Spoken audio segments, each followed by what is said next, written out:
हमारे सभी प्यारे मित्रों के लिए हम आज एक वीडियो लेकर के आ रहे हैं, cashless versus cash transaction, which is better and वर्दी फॉर यू। इसका मतलब है मित्रों, आज अगर हम कोई भी ट्रांजैक्शन करते हैं, इससे पहले ये वीडियो शुरू करें उससे पहले आज हम एक रिक्वेस्ट करना चाहेंगे आपको, हमारे इस वीडियो को लाइक शेयर कमेंट और सब्सक्राइब जरूर करें। थैंक यू मित्रों, एक बार फिर से विनती है, लाइक शेयर जरूर करें। कैशलेस वर्सेस कैश ट्रांजैक्शन, इसका मतलब हम आज के दौर में जो भी ट्रांजैक्शंस करते हैं, उस ट्रांजैक्शंस के लिए हमें एक तो दो ही ऑप्शंस रहते हैं। पहला वाला एक तो कैश, और अगर डिजिटल करने जाए तो कैशलेस। कैशलेस करने के लिए हमें बहुत से ऑप्शंस है। नेट बैंकिंग कर सकते हैं, यूपीआई कर सकते हैं, जैसे कि फ़ोनपे हुआ, जीपे हुआ, पेटीएम हुआ, या कोई भी भीम ऐप हुआ, किसी से भी हम यूपीआई पेमेंट कर सकते हैं। या फिर हमारे कोई भी बैंक के अंदर खाता है तो उस बैंक का ऐप डाउनलोड करके हम ऑनलाइन ट्रांसफ़र नेट बैंकिंग के द्वारा कर सकते हैं।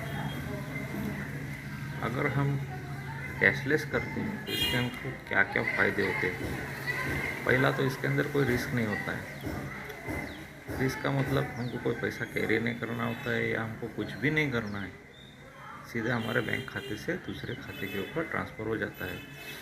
पैसा देने का सबूत रहता है, हमारी अपने बैंक के अंदर अपने आप एंट्री पड़ जाती है, उनको कोई सबूत रखने की ज़रूरत नहीं है। हम किसी भी दिन बैंक की हिस्ट्री खोल करके देख सकते हैं, हमने किसको पैसा दिया था, उसका हमारे पास सबूत रहता है। और इसी पैसे का इनकम टैक्स के अंदर ब्यौरा आ जाने की वजह से हमें हमने क्या खर्चा किया है, कैसे खर्चा किया है, वो सब इसके अंदर आने की वजह से हमको एक फ़ायदा होता है कि हम इस चीज़ को टैक्स के अंदर हमारे पैसे को बचत कैसे कर सकते हैं। वैसे ही समय की बचत होती है, पैसे का चोरी होने का कोई डर नहीं रहता है। कैश किसके साथ में भेजे, कहाँ भेजे, कितनी कब भेजे, इस बात का कोई सोचने की ज़रूरत बचती नहीं है।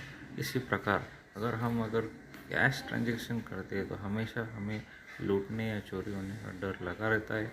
कैश देने पर कोई सबूत नहीं रहता है, हमने कैश किसको दिया, कब दिया, किसके हाथ में दिया, कौन था कौन नहीं था, ये सब बातें याद रखने की, सबको लिख कर रखने की हमें कोई ज़रूरत जब रहती ही नहीं है डिजिटल ट्रांजैक्शंस के अंदर। जबकि कैश के अंदर हमको ये सब देखना पड़ता है, सब कुछ लिख करके रखना पड़ता है।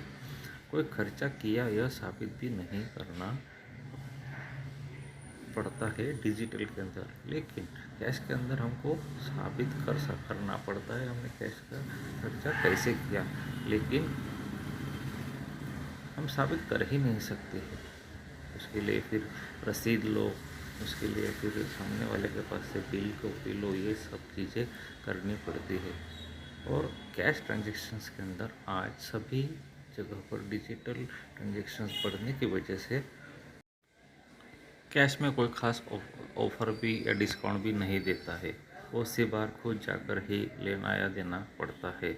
मतलब हमें बहुत सी बार खुद जाकर ही कैश का ट्रांजैक्शन करना पड़ता है, जिससे हमें ज़्यादा सुरक्षितता महसूस हो।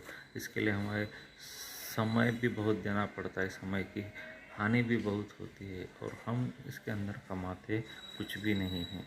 आज का जो दौर है डिजिटल का दौर है, और इस अंदर हम अब जो आउटडेटेड चीज़ें हैं जैसे कि कैश ट्रांजैक्शन, उसको भूल करके हम कैशलेस ट्रांजैक्शंस की तरफ ही अपना झुकाव रखें और ज़्यादा से ज़्यादा ट्रांजैक्शंस कैशलेस करने का प्रयास करें, जिससे हम कोई भी चीज़ भविष्य में तकलीफ देने वाली नहीं है। इससे होगा तो फ़ायदा ही होगा। इसलिए सभी से अनुरोध है मित्रों, अगर आप कोई भी ट्रांजैक्शन करते हैं तो कैशलेस करने के प्रयत्न करें और सभी को इस बात की जागरूकता दिलाएं। इससे आपको इनकम टैक्स में, जीएसटी में, सिक्योरिटी में आपको फ़ायदा मिलना तय है। इसीलिए आप कैश ट्रांजैक्शन को छोड़कर कैशलेस की तरफ भी बढ़ने का अपना प्रयास करते रहे। चलो तो मित्रों, फिर से मिलते हैं अगले वीडियो के अंदर नए विषय के साथ में। आप सभी का फ़ायदा करने के लिए हम फिर से आएंगे। सभी को विनती है हमारे इस YouTube चैनल को लाइक, शेयर और कमेंट जरूर करें, सब्सक्राइब जरूर करें। गुड बाय मित्रों।